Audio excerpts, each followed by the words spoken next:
পৌঁছে গেছি শালিমার স্টেশনে। এখন ঘড়িতে দুপুর 2:20 আর আজকে জানেন 19শে নভেম্বর। আজ আমাদের জার্নি হতে চলেছে 12773 Shalimar Secunderabad AC superfast express, যেটা শালিমার থেকে ছাড়বে দুপুর 3:55 এবং সেকেন্দ্রাবাদে পৌঁছবে কাল সন্ধে 6টায়। যদিও আমরা সেকেন্দ্রাবাদ যাব না, আমরা নেমে যাব ভাইজ্যাগে। এই ট্রেনটি সপ্তাহে একদিনই শালিমার থেকে ছাড়ে, বুধবার, এবং পৌঁছয় বৃহস্পতিবার। অত্যন্ত দুঃখিত অনেকদিন ভিডিও ছিল না বলে। লাস্ট ভিডিও আমরা বেরিয়েছিলাম অগাস্ট মাসে, আর এখন নভেম্বর। অনেকদিন ভিডিও দিতে পারিনি, কিন্তু চেষ্টা করছি রেগুলার ভিডিও আসার। এই যে ট্যুরটা হতে চলেছে, এটা দুর্দান্ত একটা ট্যুর হতে চলেছে, যেখানে আমরা কভার করব 5টা ট্রেন জার্নি, এবং সাথে থাকবে সমুদ্র, পাহাড়, ভ্যালি, চার্চ, মনেস্ট্রি, মন্দির, রোপওয়ে, টানেল, আরও কত কিছু। আজ বুধবার এবং আমরা ফিরছি রবিবারে। এই কয়েকদিনের মধ্যে আমরা কভার করব প্রায় 3000 কিলোমিটারের জার্নি। আশা করছি সবার ব্লগগুলো খুব ভালো লাগবে। সাথে থাকবেন, পাশে থাকবেন। আচ্ছা হ্যাঁ, আগের ভিডিওগুলো কি দেখেছেন? যদি না দেখে থাকেন প্লিজ যান, ভিডিওগুলো দেখুন। চ্যানেলটাতে যদি নতুন হন তাহলে অবশ্যই সাবস্ক্রাইব করুন, আর ভিডিওগুলো ভালো লাগলে লাইক, শেয়ার এবং কমেন্ট করতে ভুলবেন না। এই ট্রেনে রয়েছে 16টা এসি 3 টায়ার, 3টে এসি 2 টায়ার এবং একটা ফার্স্ট ক্লাস। এসি 3 টায়ারের ভাড়া 1805 টাকা, এসি 2 টায়ারের 2575 টাকা এবং ফার্স্ট ক্লাসের ভাড়া 4355 টাকা। ভাইজ্যাগের ভাড়া এসি 3 টায়ারে 1260 টাকা, এসি 2 টায়ারে 1780 টাকা আর ফার্স্ট ক্লাসে 2980 টাকা। এই ট্রেনটি কভার করবে 1574 কিলোমিটারের জার্নি, আর সময় নেবে 26 ঘন্টা 15 মিনিট মতো। Average speed 60 kilometre per hour. আর যেহেতু আমরা নেমে যাব ভাইজ্যাগে, ভাইজ্যাগ পর্যন্ত আমাদের এই ট্রেন কভার করবে 878 কিলোমিটার।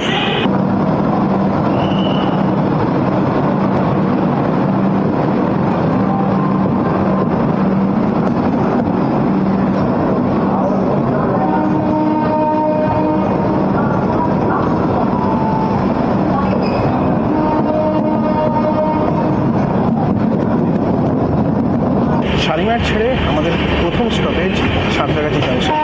সাঁতরাগাছিতে এই ট্রেনের হল্ট 2 মিনিট, 4:10-এ সাঁতরাগাছি ঢুকবে এবং 4:12-এ ছেড়ে দেবে।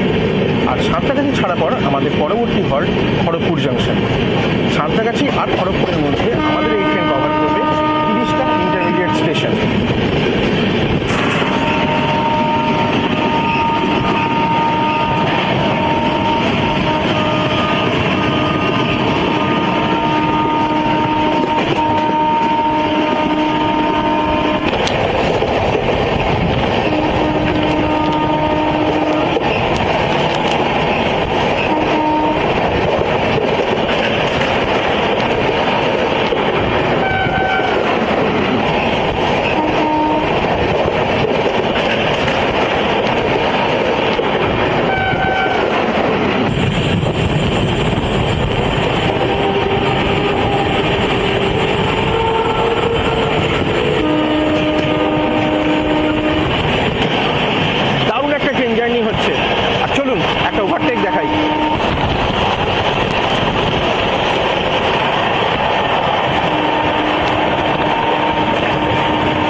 5:55 আর 112 কিলোমিটারের জার্নি শেষ করে আমরা পৌঁছলাম খড়গপুরে। একমাত্র প্ল্যাটফর্মে আমাদের ট্রেন এসছে। আপনাদের যদি রাত্রে কোনো খাবার নিতে হয় তাহলে এখান থেকে নিতে পারেন, তার কারণ ট্রেনে প্যান্ট্রিকার যেহেতু নেই, সেহেতু খাবারও ভেতরে খুব একটা যাতায়াত কিছু করছে না। স্ন্যাক্স কিছু আসছে বটে, কিন্তু রাতের খাবার কিছু এখানে আসছে না। এক কোরিডে 6টা 5 মিনিটের হল, রাইট টাইম 5:35, সারা 5:40, তার ট্রেন ঘুরেছে 5:54, আশা করছি 6টা নাগাদ ছাড়বে। পরের হল বালাসোর, আর বালাসোর খড়গপুর থেকে বালাসোরের মধ্যে আমাদের ট্রেন কভার করবে 18টি ইন্টারমিডিয়েট স্টেশন। ট্রেনের এখন যেটা সমস্যা হয় যে অনেকে বলেন যে এসিতে বাইরের লোক কুটে বসে থাকে, দরজার সামনে ভিড় হয়ে থাকে, এক্সট্রা প্যাসেঞ্জার্স অনেকেই থাকে, কিন্তু ব্যাপারটা সেরকম নয়। এই ট্রেনে অন্তত যারা রিজার্ভ করেছেন তারাই আসেন, সিটের কোনো সমস্যা নেই, দরজার সামনে পুরো ফাঁকা। আর আরপিএফ এনে রয়েছে, মাঝে মধ্যে যাতায়াত করছেন। আর যে সমস্ত স্টাফ রয়েছে তারা খুবই হেল্পফুল, ওই দিক থেকে কোনো সমস্যা হচ্ছে না। মেসেজ গেছিল চা খেতে, বাস নেই, চা না কখন পেলাম কফি। হ্যাঁ অনেক দূরে, এখানে দোকান টোকান পুরোটা নেই, সামনে দুধটা একদম ব্যাপার। সিগন্যাল হয়ে গেছে বেবড়ি।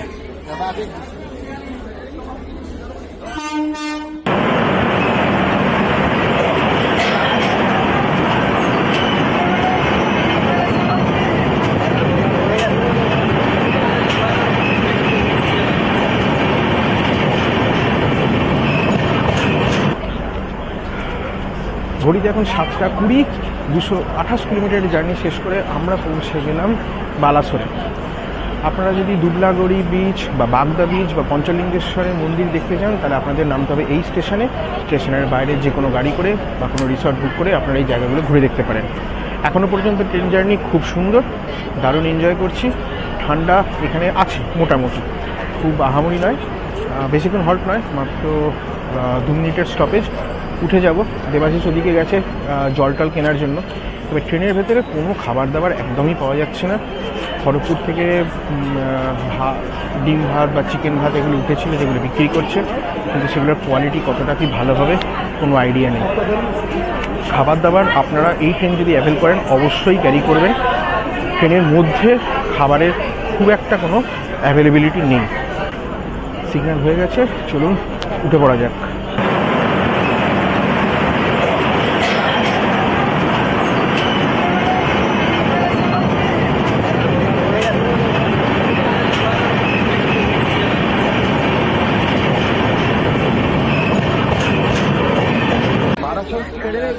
পরবর্তী হল হচ্ছে কটকে ঢোকার রাইট টাইম 9:45।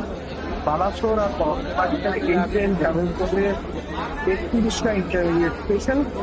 আমরা আগে তখন মহানদী, জানি না মহানদী কভার করতে পারবো কিনা, মানে অন্ধকারে পৌঁছানো যাবে কিনা।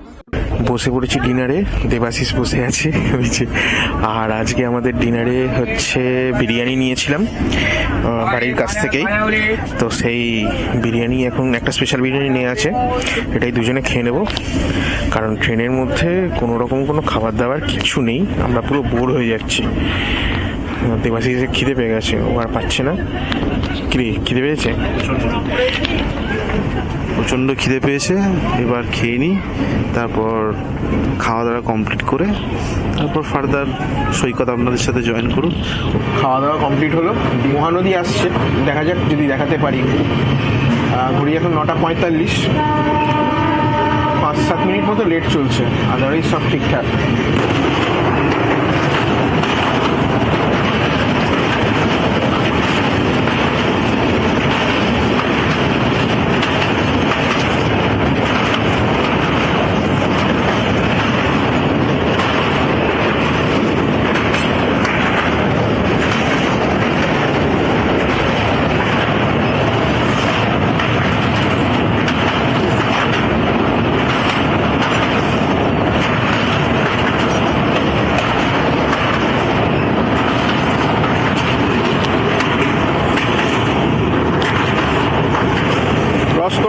নদী জানি না কতটা দেখা যাচ্ছে, চেষ্টা করছি, কিন্তু খালি চোখে খুব ভালোই বোঝা যাচ্ছে।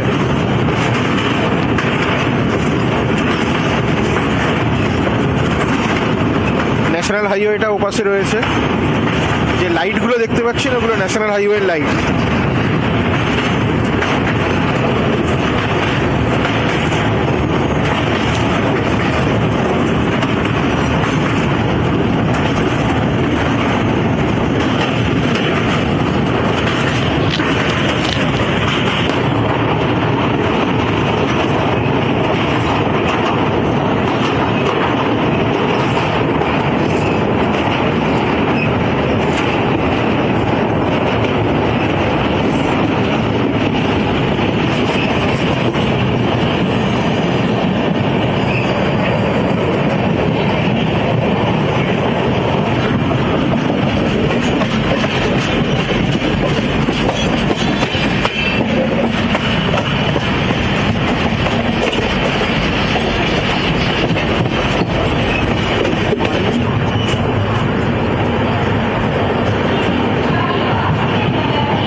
নটা 45 রাইড টাইম, আর এখন ঘড়িতে 9:53। খুব বেশি লেট নয়, পৌঁছে গেছি কটক স্টেশনে। স্টেশনে কাজ হচ্ছে, চতুর্দিকে কনস্ট্রাকশনের কাজ হচ্ছে, তো দোকানপাট সেভাবে কিছুই নেই। ঘড়িতে ঠিক 10টা, আর কটকের 4 নম্বর প্ল্যাটফর্ম থেকে ছেড়ে দিল আমাদের ট্রেন 12773 শালিমার সেকেন্ডালার উইথি সুপারফাস্ট এক্সপ্রেস। মাত্র 10 মিনিটের মতো লেট রয়েছে ট্রেন। কটক ছাড়ার পর এই ট্রেনের পরবর্তী স্টপেজ ভুবনেশ্বর। ভুবনেশ্বরের প্যাকেট টাইম 10:15। আশা করছি 10:20-22-এর মধ্যে পৌঁছে যাবে। এখন ভেতরে ঢুকে যাচ্ছি, বাইরে কিন্তু ভালো ঠান্ডা লাগছে, দরজার সামনে দাঁড়ালে হেভি হাওয়া দিচ্ছে। তো এখন ভেতরে ঢুকে যাই, ভুবনেশ্বর এলে ভুবনেশ্বরে নেমে আপনাদের সঙ্গে কথা হবে। ঘড়িতে এখন ঠিক 10:30। শালিমার থেকে 434 কিলোমিটার পথ পাড়ি দিয়ে আমরা পৌঁছে গেছি ভুবনেশ্বরের 4 নম্বর প্ল্যাটফর্মে। ভুবনেশ্বরে এই ট্রেনের হল্ট মাত্র 5 মিনিট। দেবাশিস পেছন দিকে গেছে, যদি চা বা অন্য কিছু পায় বললো দেখে আসি। তো আমি আর যাইনি, আমি এখানেই দাঁড়িয়ে আছি। তো ভুবনেশ্বর থেকে ছেড়ে আমাদের এই ট্রেনের পরের হল্ট হলো খুর্দা রোড। আর ভুবনেশ্বর আপনারা হয়তো জানবেন, ভুবনেশ্বরকে বলা হয় টেম্পল সিটি, কারণ এখানে ছোট বড় মিলিয়ে প্রায় 500 মন্দির রয়েছে, যেগুলো আপনারা এলে ঘুরে দেখতে পারেন। তার মধ্যে সবচেয়ে বড়, যেটা আমরা সবাই জানি, সেটা হচ্ছে লিঙ্গরাজ টেম্পল। আর আপনারা যখন পুরী বেড়াতে আসেন, সেখান থেকে যদি আপনারা গাড়ি বুক করে ভুবনেশ্বরে ঘুরতে আসেন, তাহলে লিঙ্গরাজ টেম্পল, নন্দনকানন এগুলো আপনারা ঘুরে দেখতে পারবেন। ওটিডিসি নিজস্ব ট্যুর আছে, যদি আপনারা পুরী বেড়াতে যখন যাবেন সেখান থেকে একটু খোঁজ নেবেন ওটিডিসি ট্যুর প্যাকেজ, সেখান থেকে কিন্তু ওদের ট্যুর রয়েছে, যেটা নন্দনকানন, লিঙ্গরাজ টেম্পল, আদার্স পুরীর যেগুলো দেখার জায়গা রয়েছে সেগুলো কিন্তু ঘোরায়। তো এই ঘুরতে পারবেন। আর এরপরে যেটা বলছিলেন যে ভুবনেশ্বরের পরে আমাদের এই ট্রেনের হল্ট হচ্ছে খুর্দা রোড, তারপরে ব্রহ্মপুর, শ্রীকাকুলাম রোড, বিজয়নগরম, তারপরে বিশাখাপত্তনম। বিশাখাপত্তনমে এখনও পর্যন্ত দেখাচ্ছে রাইড টাইম 5:27 পৌঁছে যাবে। তো আশা করছি সকাল সকালই পৌঁছে যেতে পারবো। আর খুর্দা রোডের পরে হল্ট হচ্ছে ব্রহ্মপুর। আপনারা যদি দারিংবাড়ি বা রমভা, গোপালপুর এগুলো যেতে চান, তাহলে আপনাদের নামতে হবে ব্রহ্মপুরে। অনেক ট্রেন রয়েছে ব্রহ্মপুরে আসার, এসে আপনারা ওই জায়গাগুলো ঘুরে দেখতে পারবেন। তো আমরা একটু শুয়ে নেব, কারণ কালকে বেশ সকাল সকালই নেমে পড়তে হবে। নেমে কালকে সারাদিন ভাইজ্যাগ ঘোরা রয়েছে। তো হোপফুলি ট্রেন ঠিক টাইমেই পৌঁছবে, আর আপনাদের সঙ্গে আবার কথা হচ্ছে সেই ভাইজ্যাগ পৌঁছে। আজকের মতো এ পর্যন্তই, দেখা হচ্ছে কাল সকালে। Good night.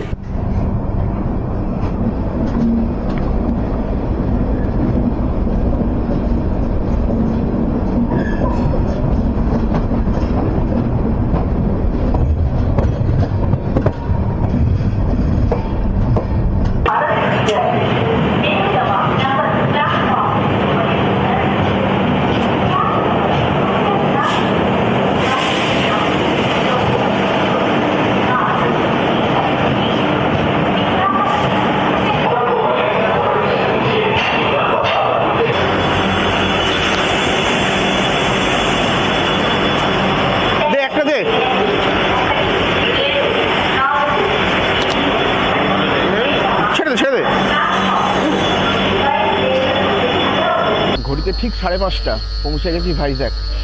শালিমার থেকে 878 কিলোমিটারের জার্নি শেষ করে আমাদের ট্রেন একদম প্রপার টাইমে পৌঁছে গেছে বিশাখাপত্তনম জাংশন। আর এই ট্রেন সম্বন্ধে কিছু তথ্য আপনাদের দিয়ে রাখি। যদি আপনারা কোনো ট্রেনের টিকিট না পান, যেহেতু এটা পুরো এসি এক্সপ্রেস, তো ভাড়াটা একটু বেশি, 1260 টাকা। আর যদি আপনারা কোনো ট্রেনে টিকিট না পান, যেমন করমণ্ডল, যেহেতু এই সকালের টাইমেই আসে, তাহলে আমি রেকমেন্ড করব এই ট্রেনটা আপনারা অবশ্যই নিতে পারেন, কারণ ভাইজ্যাকে খুব ঠিকঠাক টাইমে চলে আসে একদম সকালের দিকে। আপনারা পুরো দিনটা কিন্তু ভাইজ্যাকে সময় কাটাতে পারবেন। আপনারা জানেন যে ভাইজ্যাকে কিন্তু এই ট্রেন বা যে কোনো ট্রেন তার লোকো রিভার্সাল হয়, মানে ট্রেনটা যে দিক থেকে আসছে ভাইজ্যাকে এসে তার উল্টো দিকে যায়। তো এখন ইঞ্জিন খোলা হচ্ছে, লোকো রিভার্সাল হবে, তারপরে এটা সেকেন্দ্রাবাদের দিকে এগিয়ে যাবে। মর্নিং, স্টেশনের বাইরে এলাম, এসে আমাদের অ্যাকচুয়ালি এখানে রিটার্নিং রুম বুক করা আছে, তো সেখানে কথা বলে ওনারা বললেন যে 8টার আগে পাওয়া যাবে না। তো দাঁড়িয়েছিলাম কি করব না করব ভাবছিলাম। ইন দি মিন টাইম দেখলাম যে আরেকটা হোটেল রয়েছে স্টেশনের মধ্যেই, হোটেল হেরিটেজ। তো যদি আপনাদের কোথাও রুম বুক না করা থাকে বা মনে হচ্ছে চটজলদি একটু ফ্রেশ আপ হয়ে যাই, তাহলে কিন্তু এই অপশানটা নিতে পারেন। আমি ট্যারিফের ডিটেলসগুলো আপনাদের দিলাম, একদম স্টেশনের লাগোয়া, আপনারা এলেই এটা দেখতে পাবেন। তো এটা খুব ভালো অপশান যদি আপনারা কুইকলি ফ্রেশ হয়ে যেতে পারেন, বা মনে হলো যে একটা ডরমিটারি নিয়ে থাকবো, বা ডবল বেড, 4 বেড, সব রকম অপশান রয়েছে। कभी भी आके ले सकते हैं, मतलब बुकिंग नहीं होगा, बुकिंग नहीं डायरेक्ट करा। अच्छा, मतलब पहले से बुक नहीं कर सकते, इधर आना है फिर अगर होता है तो बुक हो जाए। रूम काले हो ना देता नहीं तो नहीं। अच्छा, कितना रूम है इधर? 15। তো এটা একটা ভালো অপশান স্টেশনের কাছে থাকার। যদি আপনাদের আবার কোনো ট্রেন ধরার ব্যাপার থাকে আগামীকাল বা আজকে রাতের দিকে, আজকে মনে হলো সারাদিন ভাইজ্যাকটা ঘুরে নেবো, ঘুরে নিয়ে রাত্রের ট্রেনটা ধরবো, তো সেটা করতে পারি। আর ওটা ছাড়াও অপশান আছে আর একটা ক্যাপসুল হোটেল, সেটাও আপনাদের এখানেই রয়েছে। স্টেশন থেকে বেরিয়ে যদি আপনারা ডান দিকে আসেন তাহলে এই ক্যাপসুল হোটেলটা পাবেন। এই সিঁড়ি দিয়ে ওপরে উঠে গেলে এখানে রুমস আছে। যদি আপনারা ক্যাপসুল নিতে চান আর কি, হোটেল বলবো না, নাম ক্যাপসুল হোটেল, সেটাও এখানে করতে পারেন। এসি আছে, হট ওয়াটার আছে, তো এটাও ভালো অপশান। তো যদি স্টেশনের মধ্যে থাকতে চান তাহলে কিন্তু অনেকগুলো অপশান রয়েছে, যাতে আপনারা কুইকলি আপনাদের যে পরের ট্রেন রয়েছে সেগুলো বুক করতে পারেন।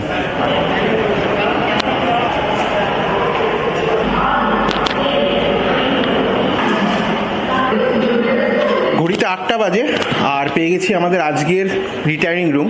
একটা বিছানা রয়েছে, ডবল বেড, যদি বাচ্চা থাকে মোটামুটি অ্যাডজাস্ট হয়ে যাবে। চার্জিং পয়েন্ট, এখানে একটা চার্জিং পয়েন্ট আছে, আর একটা চার্জিং পয়েন্ট এখানে আছে, পাখাও আছে, এসিও আছে। এসি চলছে কারণ গরম রয়েছে। আর পাশে টয়লেট, এই হচ্ছে টয়লেট, ঠিকঠাক পরিষ্কার পরিচ্ছন্ন, গিজারও দিয়েছে।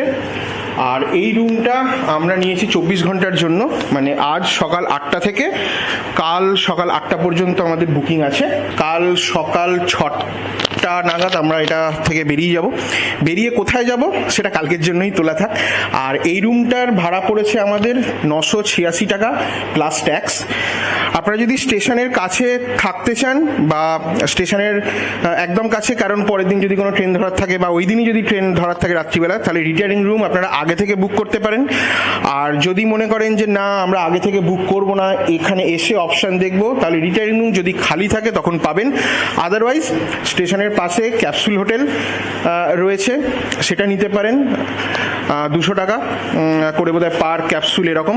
আর একটা নালে হোটেল হেরিটেজ রয়েছে, তার রেট চার্ট অলরেডি আপনাদের আমি দেখিয়েছি, তো ওইগুলো বুক করতে পারেন।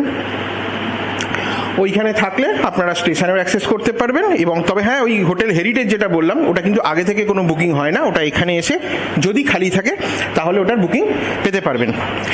তো যাই হোক, এটা আমাদের ফার্স্ট ব্লগ এখানেই শেষ করলাম। ফার্স্ট ব্লগ মানে এই সিরিজের ফার্স্ট ব্লগ, তো এটা এখানেই শেষ করলাম। একটু পরে বেরিয়ে পড়বো ভাইজ্যাকের জার্নিতে। আজকে আমাদের ভাইজ্যাকে সারাদিন ঘোরা আছে, তো কোথায় ঘুরবো, কিভাবে ঘুরবো, সব কিছু আপনাদের পুরো ডিটেলে তুলে ধরবো। এই ভিডিওটা যদি ভালো লেগে থাকে তাহলে অবশ্যই লাইক, কমেন্ট এবং শেয়ার করবেন। আর হ্যাঁ, চ্যানেলে যদি নতুন হন কাইন্ডলি সাবস্ক্রাইব করে পাশে থাকবেন। তো দেবাশিস বসে আছে, ফ্রেশ হয়েছে। হ্যাঁ, রুম কেমন? মোটামুটি ঠিকঠাক, মানে 24 ঘন্টার জন্য ইউজ করলে ভালোই, মোটামুটি চলে যাবে ঠিকঠাক, পরিষ্কার পরিচ্ছন্ন আছে। বাট ওই আর কি, মানে রিটায়ারিং রুম আর কত ভালো হবে, মোটামুটি হোটেলের মতো তো আপনারা পাবেন না, তো বেসিক্যালি চলে যাবে। হ্যাঁ, মানে যেরকম প্রয়োজন সেরকম হয়ে যাবে। ঠিক আছে, তো এই ব্লগ এই পর্যন্তই। পরের ব্লগ খুব শিগগিরই আসছে, দেখতে থাকুন, সঙ্গে থাকুন। বাই।